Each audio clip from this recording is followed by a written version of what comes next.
Bonjour à tous. Aujourd'hui, on va décortiquer un sujet fascinant qui se situe vraiment à la croisée de la science et de l'art. C'est une approche en orthodontie qui a un effet assez bluffant sur l'apparence. On va parler de la protection de l'arc du sourire. Alors, c'est quoi le secret d'un sourire qui a l'air jeune? On pense tout de suite aux dents bien blanches, parfaitement alignées, mais en fait, la vraie réponse, elle est bien plus subtile que ça. Et franchement, elle est passionnante.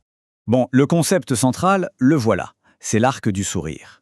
Qu'est-ce que c'est? Eh bien, imaginez la courbe que dessinent les dents du haut quand on sourit. Idéalement, cette courbe doit suivre parfaitement celle de la lèvre du bas. C'est un peu le saint graal esthétique que les orthodontistes visent. Et quand on atteint cette harmonie parfaite, on parle de sourire consonant. C'est un terme un peu technique, mais ça veut juste dire que tout est bien équilibré. C'est ça qui donne au sourire un look naturel, dynamique, bref, plein de vie. Mais alors, voilà le hic.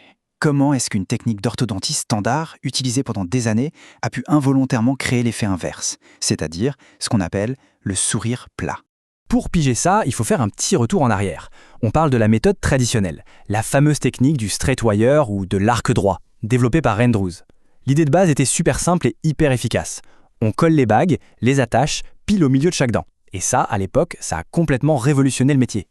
Et c'est là qu'on arrive au paradoxe. D'un côté, on a l'objectif, ce fameux sourire consonant, plein de jeunesse.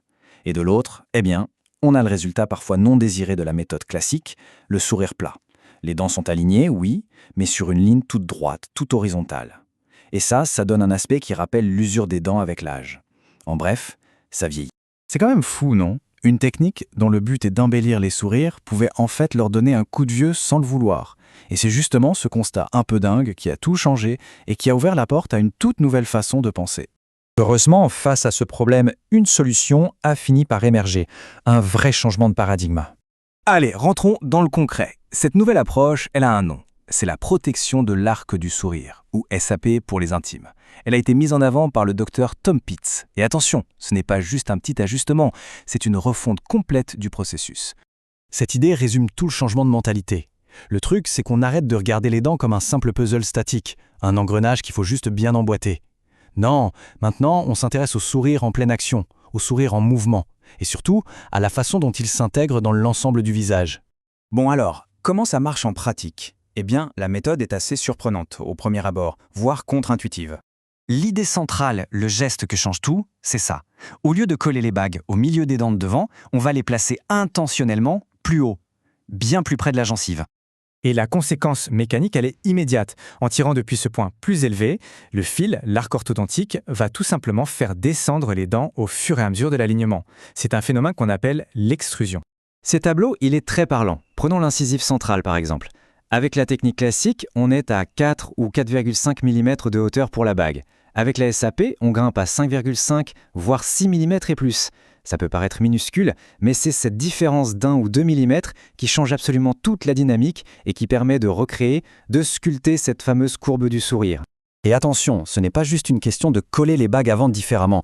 Non, tout ça fait partie d'un plan d'ensemble, c'est un système super coordonné.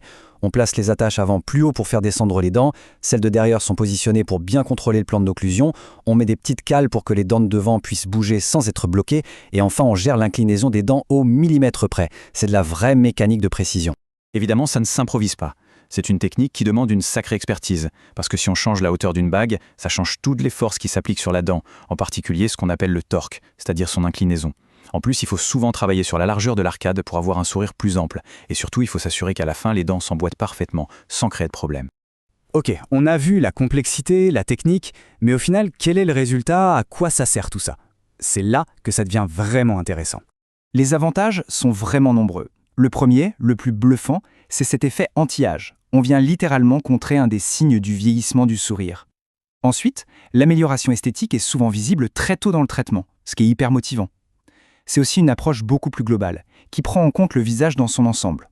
Et en bonus, ça peut même aider à corriger certains soucis d'occlusion, comme les béances légères. En fait, le vrai changement, il est plus profond que la technique. On quitte l'idée d'une perfection un peu froide, un peu rigide, pour aller vers une beauté qui est vivante, personnalisée et vraiment adaptée à chaque visage. L'orthodontie, ici, ça devient presque de l'art.